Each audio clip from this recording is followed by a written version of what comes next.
بسم اللہ الرحمن الرحیم۔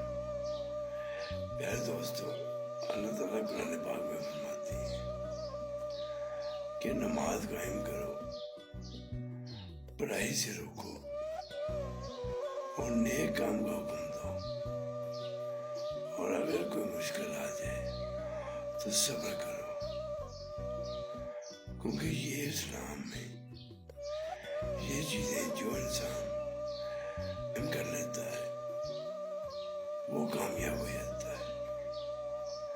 اللہ تعالیٰ ہم سب کو نماز قائم کرنے کی، نیکی کا حکم دینے کی، برائی سے روکنے کی اور مشکل میں صبر کرنے کی اللہ تعالیٰ سب کو توفیق دے، اور ہمارے نیک اعمال جو ہیں وہ اللہ قبول فرمائے۔